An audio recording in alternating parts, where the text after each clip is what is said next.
Okay, good morning, everybody. Going to go ahead and get started. We may have some other people who may be joining us this morning.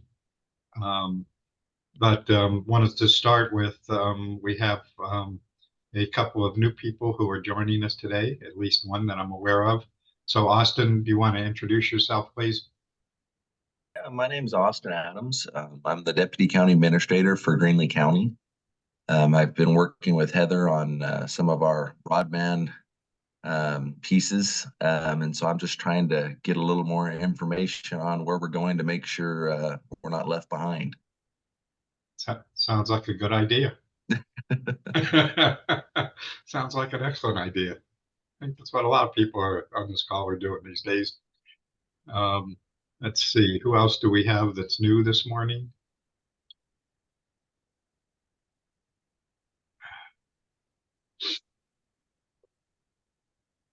Anybody else new this morning? Ricky, I see you're here, and you're of course going to give us an update of who you are pretty in just a little while. Good morning, everyone. My apologies for the tardiness. My Zoom decided to do an update the minute I decided to log in this morning. Mine did too. Gotta this love morning. our computers. Like exactly, like, hey, I'm just gonna update when you got to do something important. I'll be done later.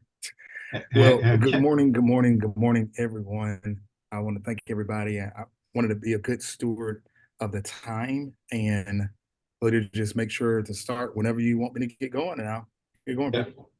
We're going to do some quick updates first before we get to Ricky before you do your presentation. All right. Well, I'm gonna pull up some notes and I'll be right over here in the corner. And Kenneth, did I see that you had your hand up? Yes, I am also new. That was. Yep. You want to introduce yourself, please? Yeah, sure. Let me get my camera on there. Maybe I'll get my camera on. There we go. Hello, my name is Kenneth Kim. I am with the Arizona Department of Education, specifically the Adult Education Services Division. I am here as an observer primarily to kind of see what's going on because broadband and internet connectivity definitely impacts our students and instructors, particularly in the rural areas. And so making sure that kind of seeing what they have access to, making sure that people in those areas know that they have access to this information so that they can apply. And we're moving into a new grant cycle. And so definitely want to just have an idea, feel for what's kind of happening. Good. So, well, we're going to have a time slot for the Department of Ed in a little while. Maybe you can give us a little more of an update at that time. Sure. Anybody else that's new today? Okay. Well, if not, let's just, first of all, I want to, as always, to thank our sponsors, Care First Health Plan, Karen Ziegler, Valley Telecom Group, Khajiit, and Triad. So we appreciate their support for the task force. And then let's just get into our updates. Excuse me. So I understand that, Aaron, you're going to do the updates for the broadband office today. Is that right? Yes, I am. Just had to find my mouse so I could unmute myself. Thanks so much. My name is Erin Lorandos. I'm the Digital Equity Program Manager for the ACA. And so my side of things is the digital equity plan and all of that, but our team also, of course, is handling the BEAD process. And so just a couple of updates from us this morning. The BEAD initial proposal is nearly ready to be fully submitted to NTIA.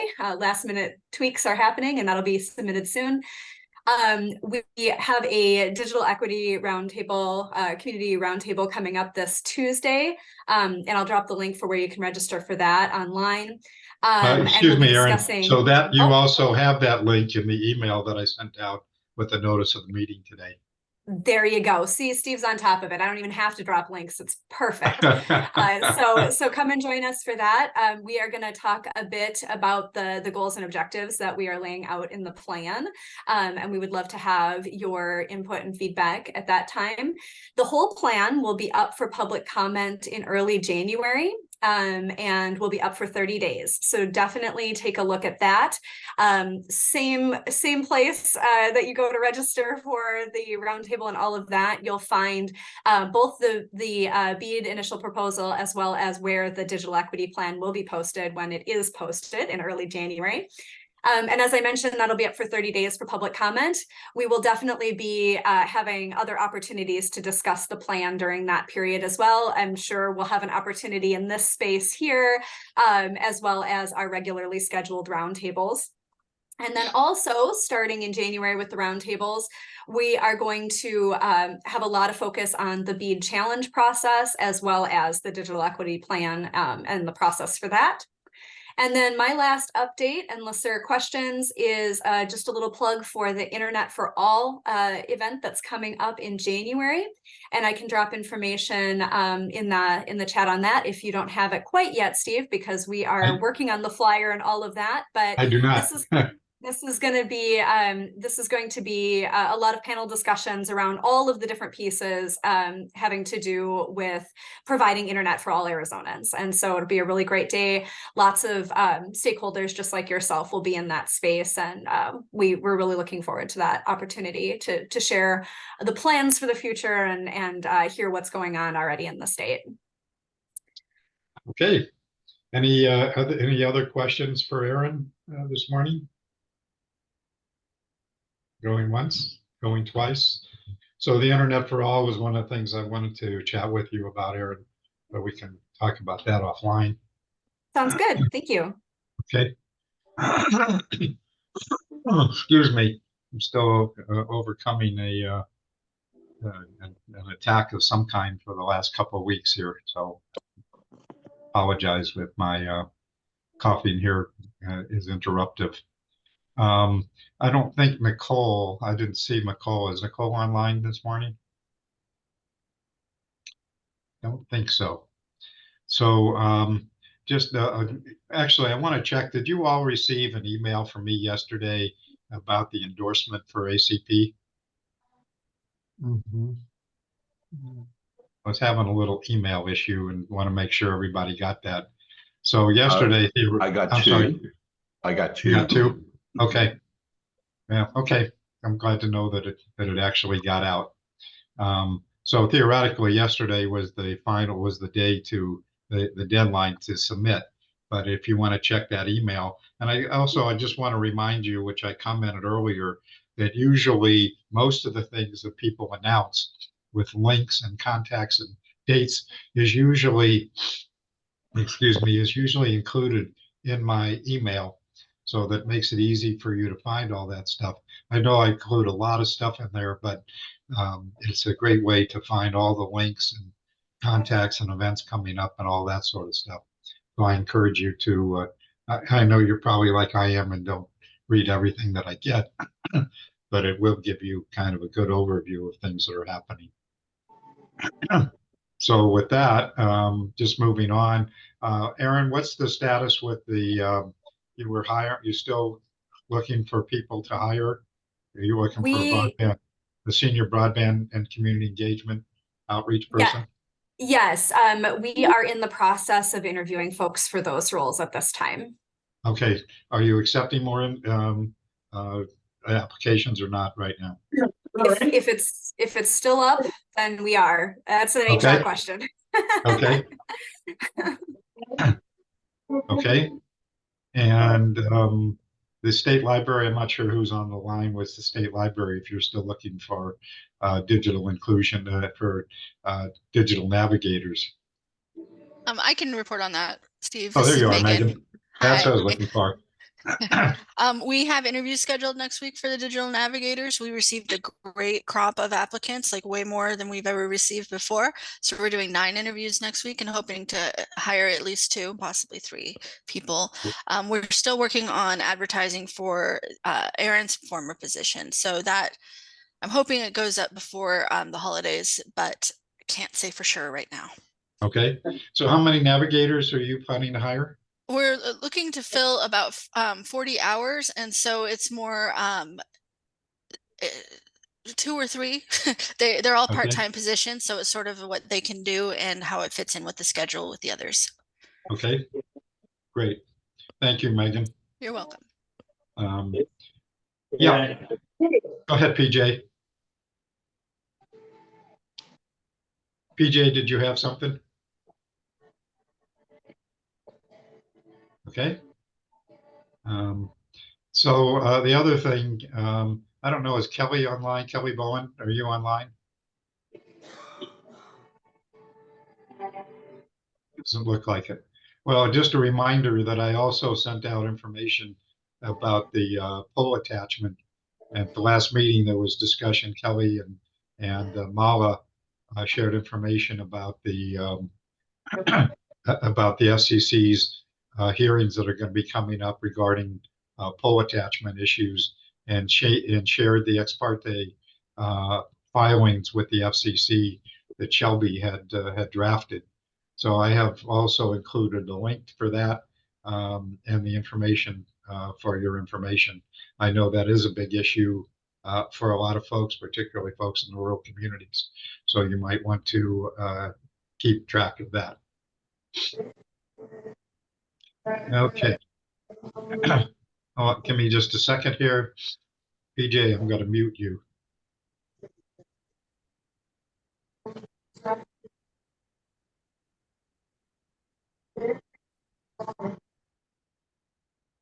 Okay. All righty, moving on. So, excuse me, as you know, the governor's Interagency and Community Broadband Advisory Council has a number of working groups. You can still sign up if you are interested to do that. The first two meetings of each of the groups, excuse me, pardon me, meetings 1 and 2, the recordings are available and again are in the email that I sent out yesterday. The next meeting is coming up on December the 19th. And if I understand correctly, that's going to be a joint meeting with all of the task forces rather than just one specific group. And that information is also available in the email that I sent with the link, the Google Meet link to be able to join that meeting. And then moving on, Aaron, you want to just again remind people about the community roundtable? I know you mentioned it earlier, but can you just talk briefly about the December 19th digital equity community roundtable?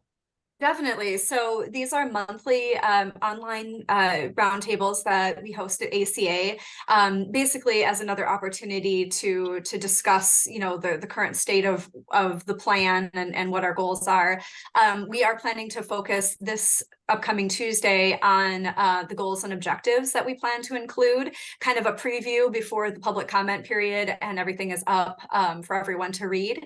And so, you know, we'll go over those in a bit of detail and take any comments that folks have at that time, or if we're missing something and, you know, you want to take that opportunity to let us know, that would be fantastic. And you can register for that I did drop the links just for fun in the chat. That's okay. Yeah. It doesn't hurt, Aaron. So you don't have to apologize. It's okay.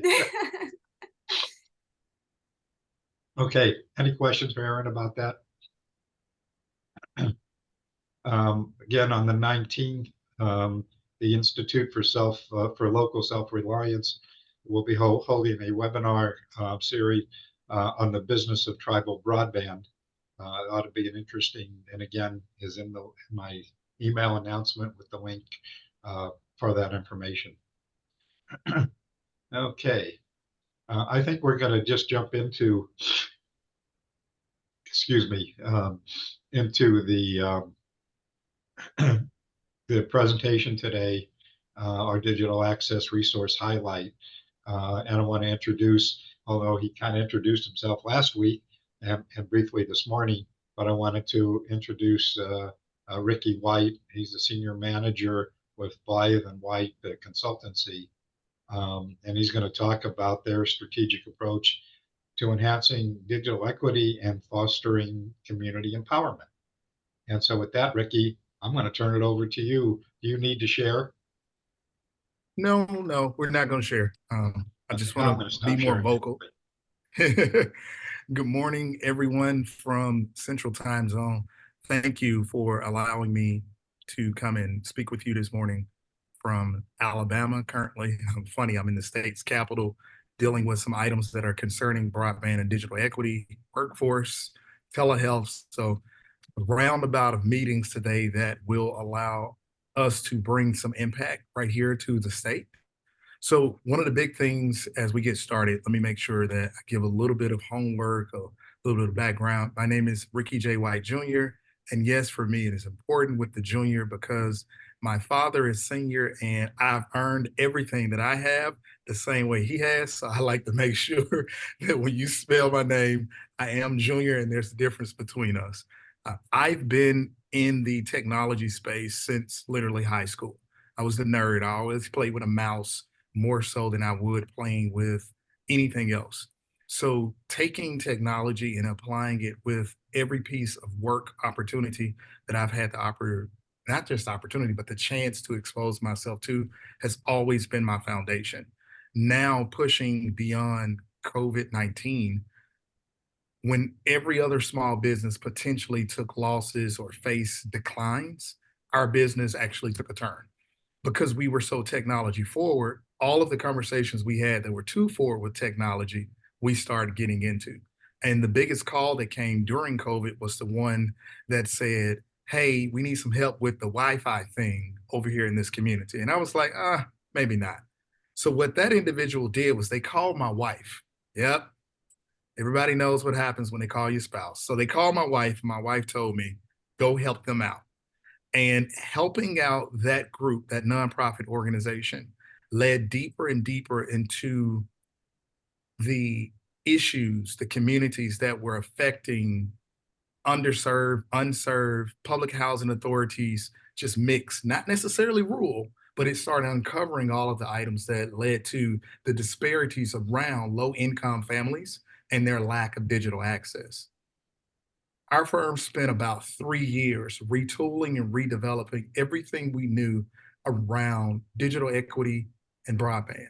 No, we did not come, or I do not come from a telecom background, but I come from a community. I come from a position to understand said communities with access to every side of the table.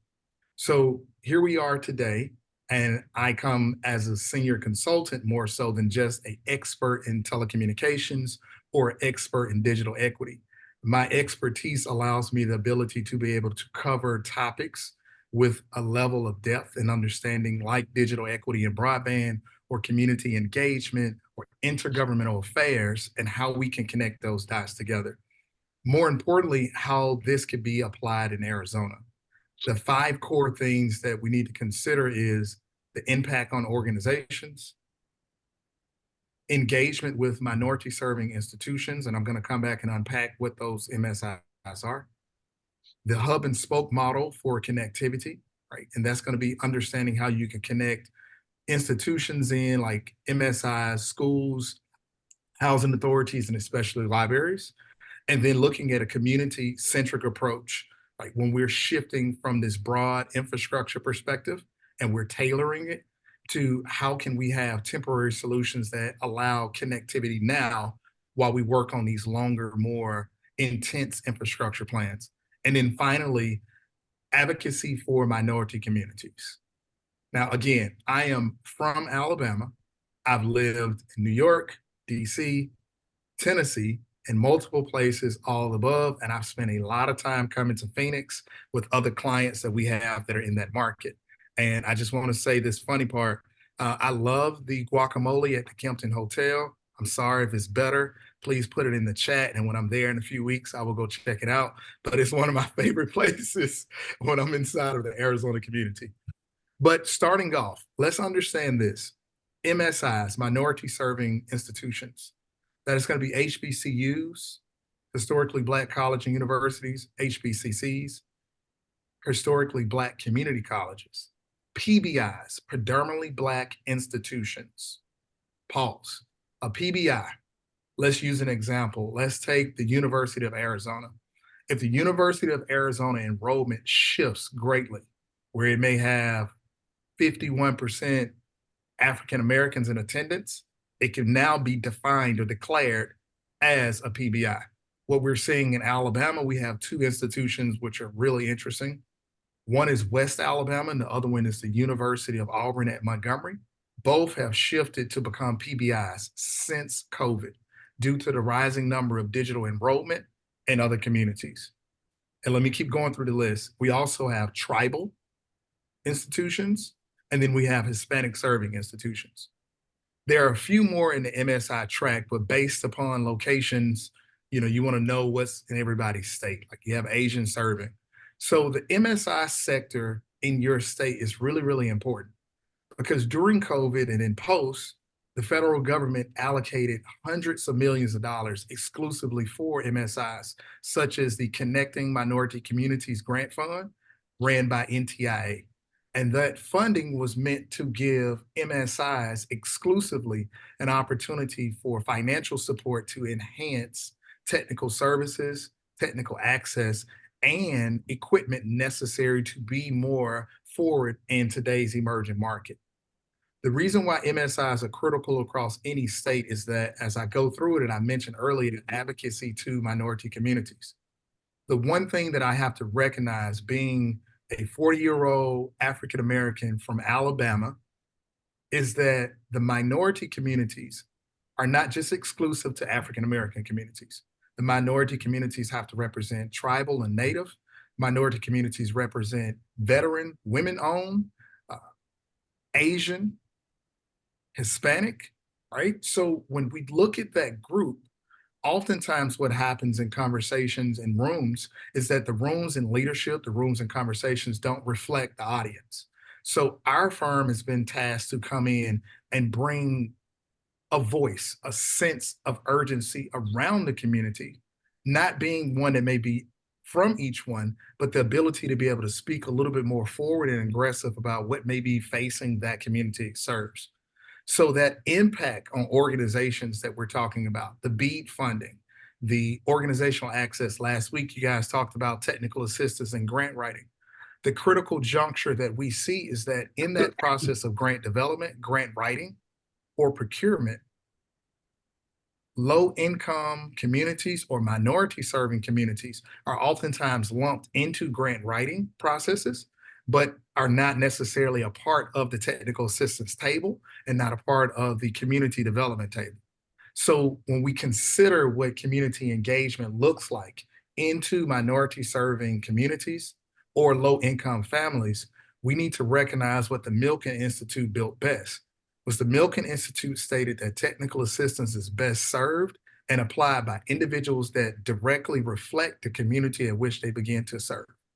So I may not be the best person to go to a rural market where you have 3% African Americans and 97% non-African Americans living in that space to apply technical assistance. But when you go somewhere non-rural, such as inner city, and you're in a public housing community where you may have a 89% African-American base of residents and then the rest mixed out, we have to understand uniquely how to engage that audience effectively and what they need based upon their centristic model. That's going to go more into our hub and spoke model for connectivity. What we saw during COVID was quick fix solutions. And I say that not from a position of being elitist or privileged, because I recognize that in my privilege, I can sit in my house that has fiber and my kids were connected and my wife worked and I worked and we had no issues. But we also recognize that so many other communities had things that were written for them that didn't reflect it. So the hub and spoke model says this. Let's use this example if you can bear with me. We have 30 buildings in a U. And this is a real property, by the way. It is literally in a U shape, 30 buildings, and they're a public housing community. Those 30 buildings have a total of 150 doors. So that's residential units. We could run fiber to that community into, let's say, the rec center, the leasing office, and use it as a model. And then run independent fiber to each one of the buildings. And then at the building, we can apply one access point per residential unit on a shared network, similar to the way some of our houses have mesh networks or your office has one unilateral mesh network. What that would have done is you could have created one internet bill that connected multiple homes that allowed them to be able to access educational and workforce solutions, while we came up with a longer solution to bring connectivity to each individual property. So if it was $15,000 to bring fiber to the property, and we spent another $20,000 running fiber to the buildings, what we did first off was we could have empowered or hired a small business to have the contract to do the connectivity. Number two, we could have used it as a workforce or apprenticeship program for individuals in the community that could be going into the telecommunications space for that level of support. But number three, what we did was we gave an immediate solution, not a hotspot. And why would a hotspot not work? Now I'm giving you my background. When my parents split when I was in the second grade, we went and stayed in my grandmother's house, who lived in the projects, a public housing authority community. Those projects are cinder block bricks that are 16 inches plus thick. And we didn't have cell phones back then in 1989, 1990s, right? Those same locations are in existence right now. So you cannot take a hotspot, no matter the carrier, and place that hotspot in the middle of a building and say, hey, you're going to connect to the internet, because the signal isn't penetrating well that 16-inch block. So what we did was we gave devices not understanding the community at which we served. And I use that example because I wanted you to understand what a hub and spoke model could look like. When we consider what connectivity looks like, our model, our firm, is to do something that can create instant solutions while we work to complete the rest. It's a Band-Aid effect with a tactical plan. It is triage with a tactical plan. Kids in most locations are a minimum of 2 years behind with the digital learning or COVID learning loss. And before that, they were already a year and a half. So what our firm learned during COVID and post-COVID with the data that we collect, because we do feasibility studies with different municipalities, different markets across the board, is we took real information. We knew that the study that the school conducted on do you have internet was between March, April, and May. And if you understand a minority communities have a surge in funding per household during what we call income tax season, which meant they may have had connectivity in that period of time. And the minute you got into May and June, service would have been disconnected. And depending on where your community is, you would have had students that may have had year-round school or needed additional educational support during the summer. But by the time they get back into school in August, there's no connected solution. That goes into understanding a community-centric approach and how we can shift it. What we've seen as a company is that infrastructure, and I apologize if there are ISPs on the line, this is not a slight towards you or your organization by any means whatsoever. This is just a reality of what we're learning and uncovering. And there are other articles all across the web that goes into talking about digital redlining.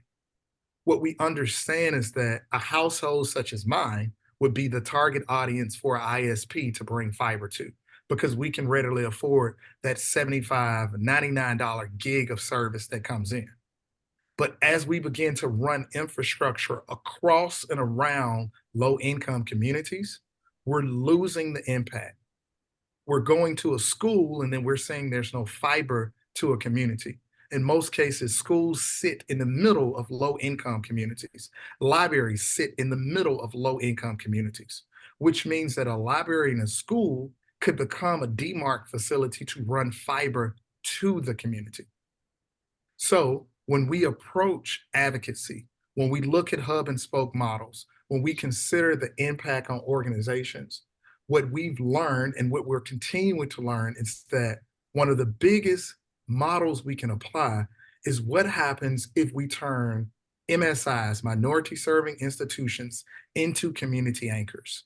What happens when the connectivity at those locations can be a model to directly connect to the neighboring and connecting neighborhoods. When we build out models like that, we may spend $100,000 or $250,000, but we spent $100,000, $200,000, and we say we could connect 100 homes, 200 homes instantly while we wait for the next 5 years of the BEAD money process to be implemented. Because the reality of it is the BEAD money is great. Arizona's receiving almost $1 billion. How long would it take for that billion to reach an underserved community? Now add that math with the COVID learning loss and the previous education loss. So by the time we apply this $1 billion into underserved communities, both urban and rural, we're looking at a 5 to 6 year educational deficit. So what does that do to our ecosystems? What does that do for workforce? So at our firm, we want to pause and say, what can we do now that connects to solutions that you have? Who has an amazing workforce program? What institution has a workforce program? What nonprofit can we partner them together? Can we apply the neighborhood anchor platform and say, everywhere where there's a public housing authority, let's connect that location first as a pilot so we can get multiple units on?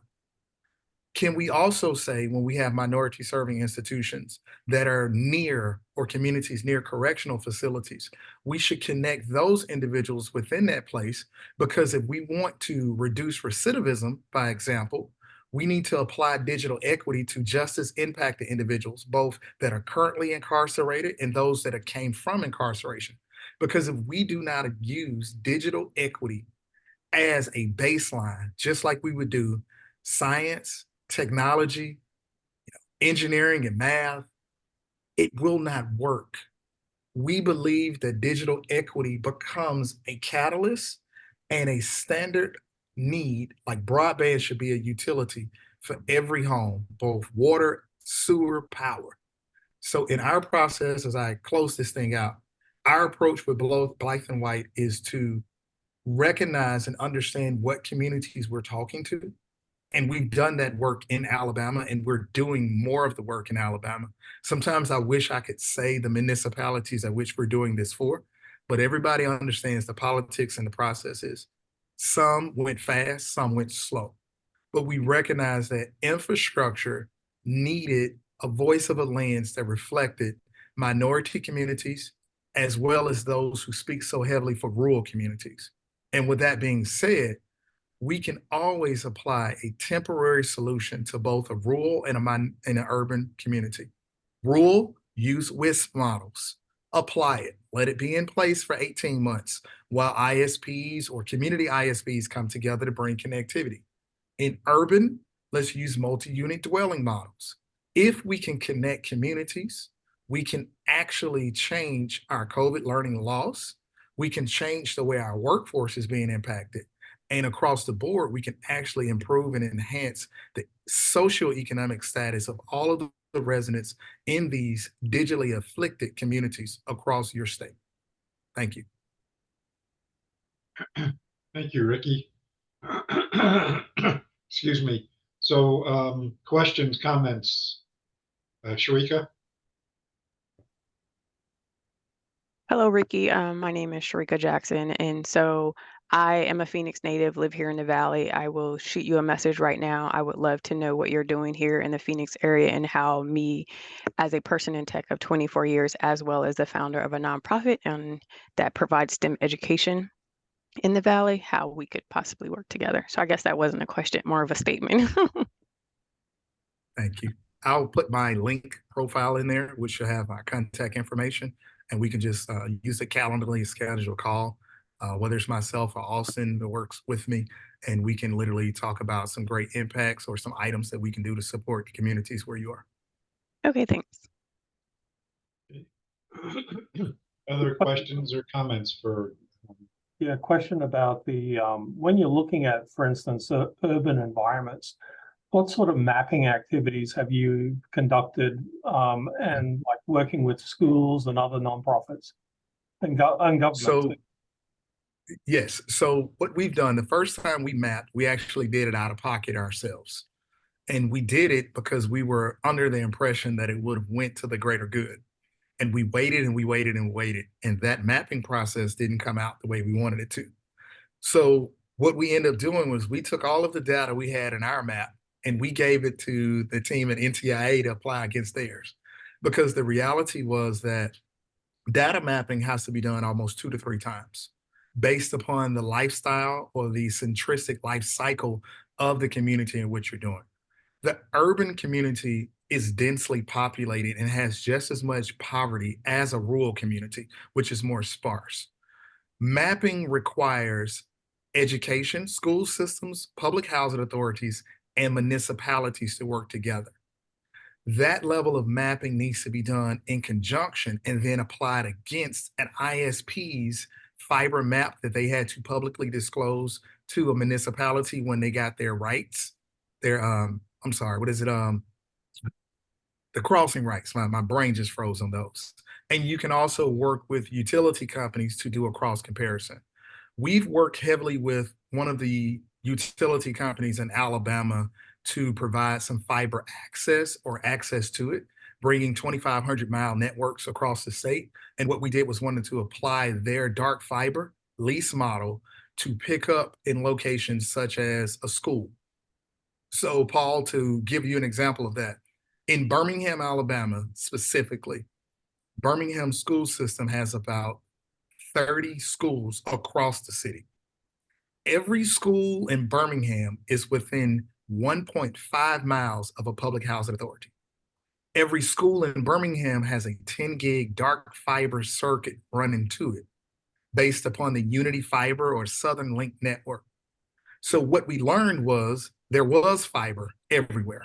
What we learned was it would have cost $13,000 at one of the locations we mapped as well to run fiber across the pole, vertical, not digging, to go to the Public Housing Authority's rec center that we could apply that model of connecting each building. We pitched it, we presented it, we even brought in larger partners to help do it. And respectfully, we haven't had that movement. That is not a shun on the city of Birmingham.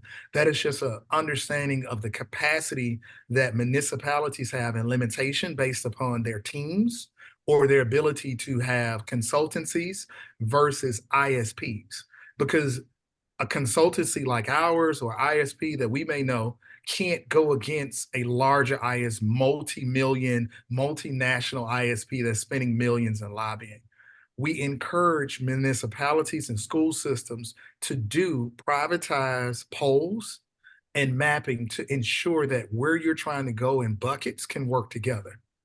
So to close that question out with a more precise answer, if you're a municipality or a school system and you know where all of your schools are, and you call and you ask all of your ISPs to give you their fiber maps, and then you also take all of the little dots where you have your clusters based upon housing. If you put those maps together on the lens, you will actually have a heat map that gives you true density of where your population needs to be. What we've learned and what we've done is we work with a company called Sane and Associates. I love those guys. They're a 50-year plus engineering firm. They've got some award-winning processes with grant mapping. And what we did was we worked with them instead of running, an extra $1 million in payroll with engineers. And they do a great job for all of the municipalities or school systems that call us in to help with mapping processes. I'm encouraged that you've considered the proximity of the schools to the housing locations, because once you start looking at all the other elements that make up a city, such as parks, trails, bus stations, even bus pickup points, and you look at where things are at, and then when you've got the student data too, as well as the school location data, that's when you really start to see the heat maps, and you can start to overlay all those heat maps and say, it's more than just fiber, it's more than just internet. And you start to see other services that are needed within the area as well, but you also see possibilities, definitely municipal possibilities, when you start to get to that level of data. So I'm encouraged that you're actually doing that type of mapping. because it's looking at all the resources and what can be maximized. Definitely. So that level of mapping also requires some great relationships. So that's why I'm big about working with local institutions, statisticians, groups like that, and place-based organizations, so you can create this level of data. The danger in it is when you have this data, you almost have to share it with municipalities or entities in order to get traction. And then what can happen if if you don't have the right gas or size, you can share all of your data and then you don't get chosen to be the group that can help lead that change. So what we encourage everyone to do is to look at it in this model that consultancies are here to be a bridge between what you can and cannot do. So just like you call an attorney that speaks legal, CPA, speak numbers, consultancies are meant to be that position. So every group or organization should have that go-to expert that speaks that level of technology. Like, hey, my router isn't working in my office, my printer, I call my IT guy. Well, in this space, IT professionals may not speak community broadband. IT professionals may not speak digital equity. So we just want to be a great voice to organizations across the board so we can maximize your impact for the individuals that you want to reach.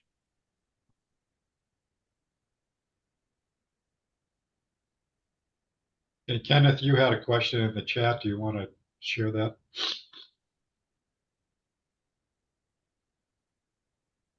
Yeah, I can quickly just share that. So my question is basically for the hub and spoke model, while that works really well for urban environments, I'm curious if you know anything about how effective it is for the more rural communities that are a little bit more spread out, or if there is alternate models that would be more effective in those scenarios. All right, Kenneth, I'm going to be almost giving away the goods here. So yes, there is a way to directly apply that model. Simple, hub and spoke, bring power to one location, and then you run distribution channels to send power out. Connectivity works the same way. If I am a military base, and this is a forward operating base, I have to put up a SAT link back to whatever my JSOC or whatever my next location is. That model can work and apply, but we also have to navigate speed. Everything is screaming, you need 100 up, 100 down, 100 up, 100 down. Again, I'm going back and telling you how to apply real world examples. I would question how many people are not just homeowners, how many people own rental properties? And then everybody could potentially raise their hand. And then I would say, how many people own rental properties and they have tenants that are on Section 8? And then you'll see a hand shift. Well, due to the fact we're property owners, landlords that have Section 8, we get an exposure to our tenants. And so what you need to know is this: how many families are running 50 megs of dedicated down internet in a house right now? I would tell you, hey, why don't you sit up here and check your own service? When we think about connectivity, we're going so much at the larger number that we're missing the fact that we need to get them connected. Some models that are rural need to do clusterized satellite service, and then some models need to do WISP models that hand off. That's why the infrastructure maps that you guys are building need to apply. Also, remember this: in most cases, your state has WISP networks up and down its highways that it uses privately to keep up with traffic. Everywhere where you see a cell phone tower in a community can directly connect to rural. I believe that rural communities need community WISP models that feed into traditional ISPs while you make your way to them. That doesn't mean you're going to get 100 up and 100 down.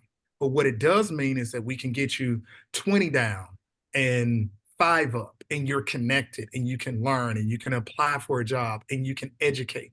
We have to start with something instead of standing back in our positions of privilege and just talking about it. So yes, Kenneth, it can work and it can be applied.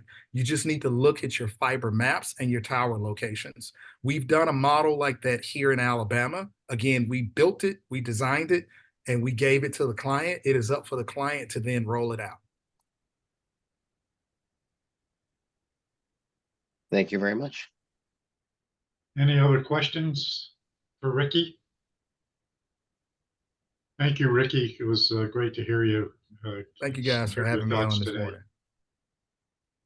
I want to just remind you that, excuse me, last week that we had a presentation from the Economic Recovery Center and the resources they provide to be able to utilize consultants if you're doing community or organization planning.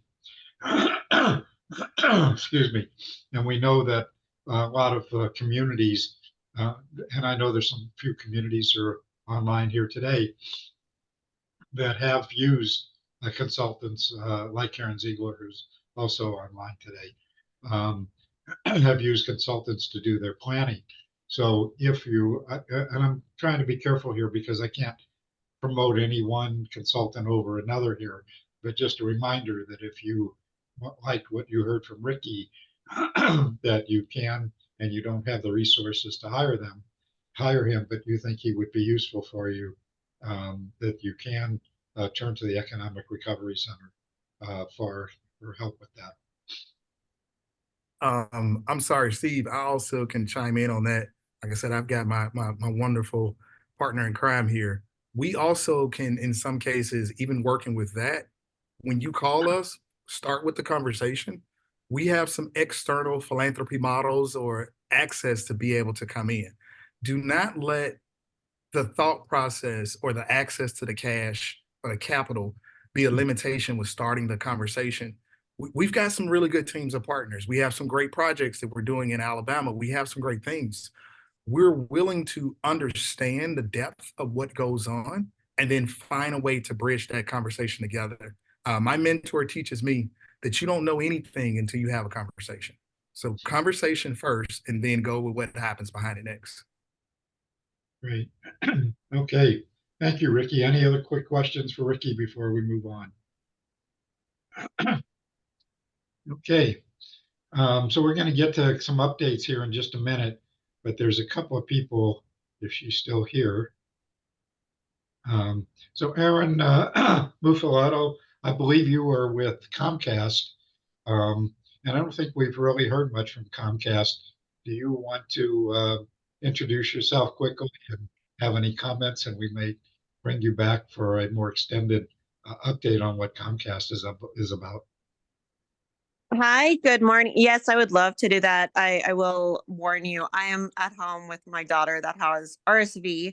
So you might hear some little screaming in the background. Yeah, so I'm with Comcast. I'm based in Albuquerque, New Mexico, but oversee Arizona as well. And we've been working with the Office of Broadband to try to identify areas where we could help with expansion efforts. That's, of course, a big goal, trying to connect more people to fast, high-speed internet.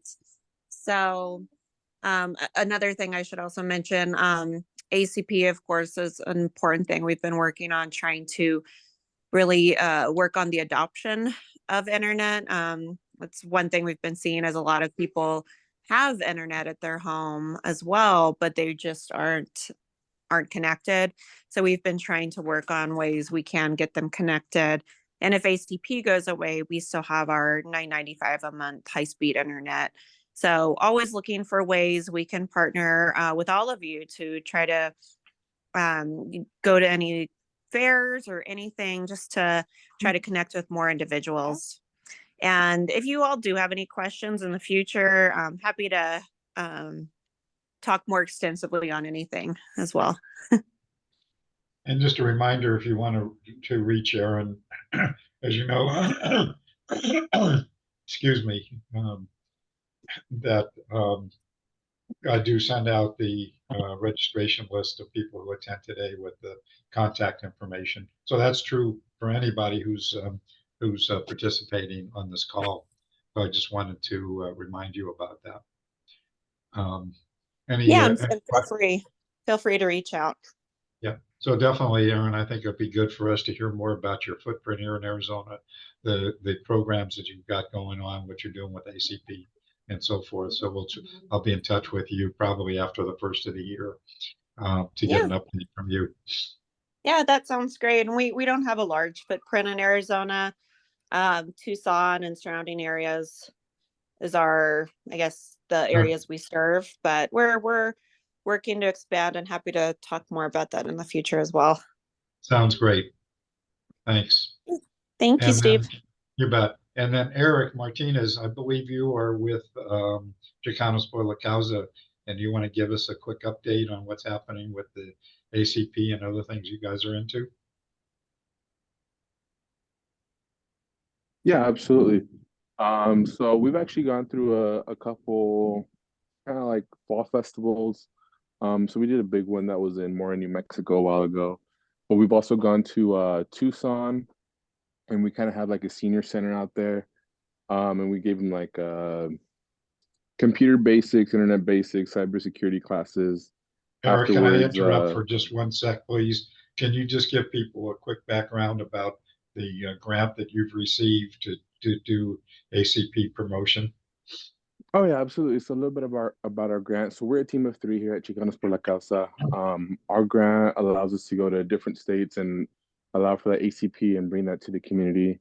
From those is California. We have LA County, a couple counties in Nevada, here in Arizona as well, and then a few counties in New Mexico. So our job here is, so we're centralized here in Phoenix, but we go out through all the community here in the Southwest. Seems like we're going to be looking to expand here in Utah soon. They're looking to get us out there and get some ACP promotion out there. But around here, I mean, we went to Tucson, did a senior center. We partnered with the libraries in Yuma, did internet basics and cybersecurity class out there, along with ACP registrations. And then our early childhood development. So we have some centers here in the Valley that also are low income, and they had a holiday festival, and we went out there and able to get ACP signups as well. Great. So yeah, we've been very active out here in the community, and then out toy drives as well. Out in the community, we've been promoting ACP as well. Great. Thank you, Eric. Any questions for Eric? If not, let's move on. Excuse me, I'm really suffering here today. As somebody commented that they have their child has RSV, and I believe that I do too, and have had it for several weeks now. Anyway, moving on. So Megan, I know you're online. Mala is on leave. Do you want to give us any more updates on what's happening with the state library today? I don't really have too much else to update. I think Mala is here. I see her there, so I'll defer to her if she has anything. She's on leave. Okay. Well, I think I'm focused in on hiring the digital navigators and getting ready for the holidays, and I think those are the only updates we have today. Thanks. Okay. All righty, and Janet's not here. Anybody from the Department of Ed that wants to do any more updates with the Department of Education? Going once, going twice. Okay, Cindy, you're on. Cindy, you still here? Yes, I am trying to get my video Okay. on. Hi, everyone. I'm Cindy Hogan. I'm the chair of the Arizona Digital Inclusion Network. We call it ADIN for short. We meet twice a month on Thursdays at noon, and this our next meeting is today at noon. We're going to be talking about kind of preparing ourselves as a group to start reviewing the digital equity plan when that releases. Sounds like in early January. So that we can get a running start at how to kind of break things apart and yeah, get through that lengthy document. But we're looking forward to the proposals, and I'm really excited about the roundtable that Aaron spoke about, so we can learn about the things that are being proposed within the plan. I'm really looking forward to that. We're also looking at, as a group, we're looking at a public awareness initiative and how we can message as a group on the importance of internet for all. The fact that our society is better off if everybody is connected. And so we're looking at ways to reach people in plain language. So we're having a discussion about that today. And I will put all the information about the meeting. If you want to attend, just send me an email and we'll get you on the invite list. Thanks very much. Okay. Thanks, Cindy. Any questions for Cindy? Going once, going twice. Okay, so we do have a few minutes left. And again, I just want to remind you that almost everything that you hear about with meetings and events and contacts, presenters, that you're looking for their contact information, or you want to find the links to these various events and activities. I try to include everything. Again, I know I share a lot of information with you, but you will, if you do a quick scan, you'll find things that are coming up that you may want to participate in. So with that, I'm going to take just a couple more minutes and then we'll maybe just end the meeting for today. But I would like to do every once in a while, as those of you who have been with us for a while know that we ask people to introduce themselves and just give a 2-minute update about who you are, what you do, and if you're looking for any partners and anything else. And so with that, so I'm going to put some people on the spot here. And Jennifer, do you want to, Toothaker, do you want to take just a couple minutes to share, who you are, what you're doing, and so forth? Hi, most certainly. Let me do one thing first.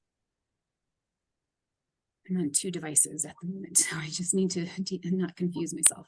I'm Jen Toothaker. I work with City of Tucson, and I'm in the city manager's office assisting our Department of Information and Technology with some help on the BEAD challenge and with fiber, rolling out fiber to every premise in the community.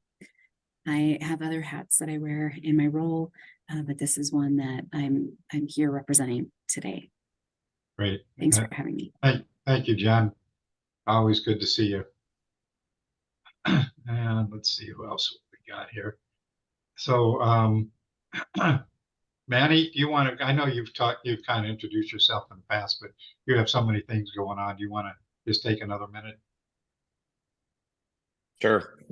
Thanks, Stephen. Good morning, everyone. My name is Manny Felix. I'm the founder and CEO of AZ Cyber Initiative, and we're a nonprofit focusing on providing cyber and digital literacy to high school students, middle school students, as well as educators in the K-12 space. But we partner with a lot of nonprofits, local and state government organizations, just school districts, pretty much a lot of the organizations that you all represent in this call. So a lot of industry, corporate relationships as well. So happy to be here, just learn more and seeing how we can bring more cyber education to students.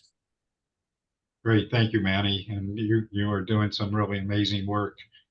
And Rory, I kind of skipped you, but do you want to kind of give us an update what's happening, if anything, with you and with the Final Mile projects that you're working on? And anything else? Many things are happening. So, but I'll make it really quick. I think we're over 60 something users in on the Sun Corridor project down in Maryville area, and we're still adding more.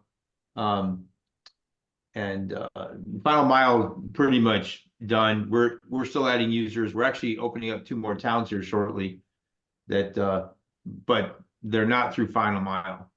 That project's been completed all the way through the system, so it just keeps adding more users. They're still expanding, and I'm looking at apparently my robotics team from Ruth Fisher School, which is a junior middle school that competes at the high school level, took 6th place, I guess, this weekend, and got the award for the best, most knowledgeable programming staff, and which is. We send 1 to 2 programmers out there every week to work with their kids to help them get better. So that's a highlight for the week. So that's pretty much it. Okay.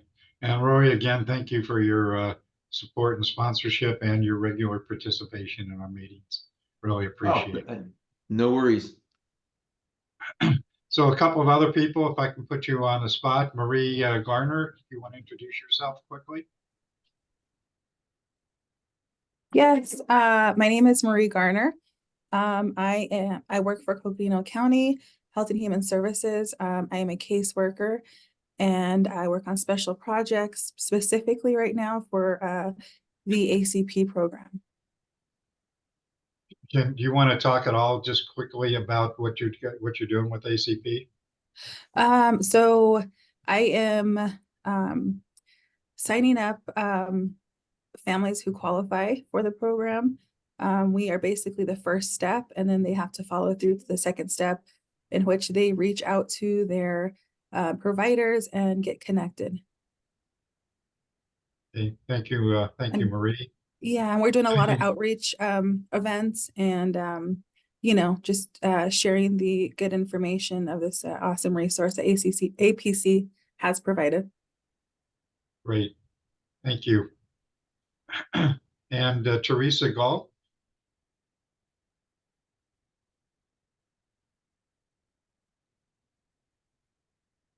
Teresa, are you there? Oh, I'm sorry. I went and made some tea and came back. What? Oh, okay. Are you introductions? Just introduce yourself real quickly. Oh, my name is Teresa Gall. I work with Coconino County Special Community Action Special Projects.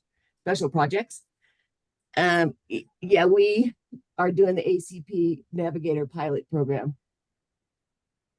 Okay. You want to say anything more about that?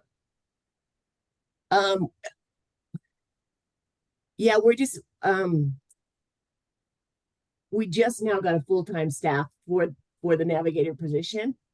So it's like we're still setting kind of a foundation for the outreach and enrollment events. We've done a lot of outreach though, but not yet an enrollment event. And we've got one planned at the Flagstaff Veterans Center. Something I forgot the title. I'm sorry. Yeah, because veterans are they're any veteran with the pension, they're like automatically qualify. So I thought that would be a good place to start our first enrollment event. Okay. Anything else, Teresa? No, that's it. Thanks, Steve. Great. Thank you. And Tina, if I hope I pronounce your name correctly, Gunder.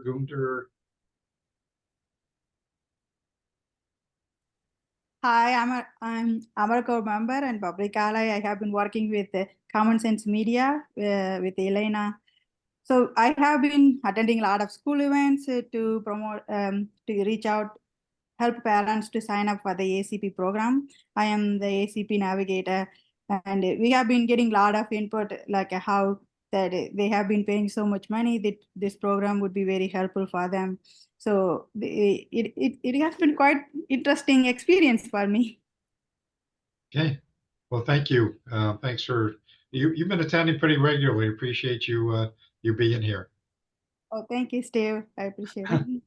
Yeah, it's really wonderful to hear from everybody, different experience, and yeah, awesome experience.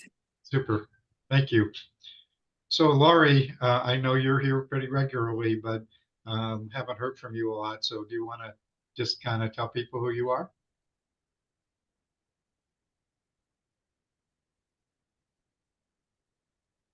Laurie, are you there? Okay. Well, I think we're kind of done for today. We will be meeting next week. We will not be meeting on the 28th. So give people a break and have some holiday time. Anything else, any other announcements that or anything else that people want to share before we end for the day? Going once? Going twice? And I do believe that we are done for today. Thank you all. Good to see you. Ricky, thank you for your presentation this morning. And we'll see you all hopefully next week. Thanks, Steve. Hope you feel better. Thank Thank you. you. Take care of yourself.